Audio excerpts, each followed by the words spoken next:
नमस्कार विद्यार्थी मित्रांनो, आपला प्रश्न आहे खाली दिलेल्या शृंखलेत पहिल्या 15 पदांची बेरीज किती आहे. तर आपली शृंखला काय आहे, 1/2 गुणिले 3 अधिक 1/3 गुणिले 4 अधिक 1/4 गुणिले 5 अधिक डॅश डॅश दिलं आहे. म्हणजे असे आपल्याला एकूण किती पद काढायचे सांगितले, तर ते सांगितलेत 15. मग आपल्याला 15 पदांचे सांगितलेलं आहे. हा प्रश्न MPSC कंबाईन ग्रुप बी 2025ला आलेला आहे. मग हा प्रश्न आपण कसा सोडवणार, तर बघा आपण सुरुवात करू. सर्वात पहिले आपण काय करणार, तर आपल्याला 15वं पद माहिती हवं. मग आपण सर्वात पहिले हे 15वं पद काढणार. तर 15वं पद कसं काढायचं, तर बघा पहिलं पद काय सांगितलं, तर 1/2 गुणिले 3 असं सांगितलं. तर 1/2 गुणिले 3, मग 16वं पद कसं, 15वं पद काय काढणार, 1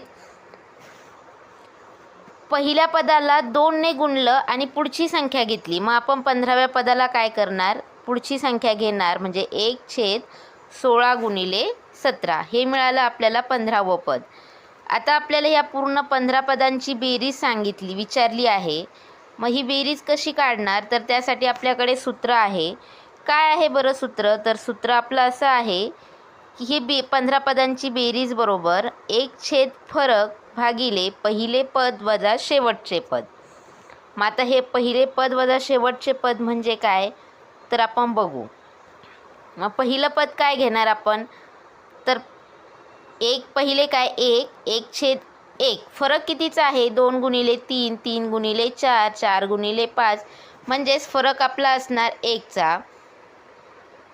मग फरकच्या जागी आपण 1 लिहिला. त्यानंतर आपण काय लिहिणार, तर आपलं पहिलं पद काय आहे, तर 1/2 हे आहे आपलं पहिलं पद.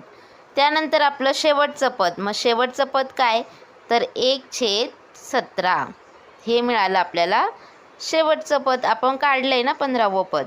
मग आता यांची वजाबाकी, 1/1 म्हणजेच काय, तर एकच असतो कंसात 17 गुणिले 2. आता याचं काय, आपण हा कंस कसा सोडवणार, 1/2 वजा 1/17 कसं करणार, 17 1 17 2 1 2 भागिले 17 दुने 34, म्हणजेच 17 वजा 2 भागिले 34. मग 17तून 2 गेले 15 भागिले 34.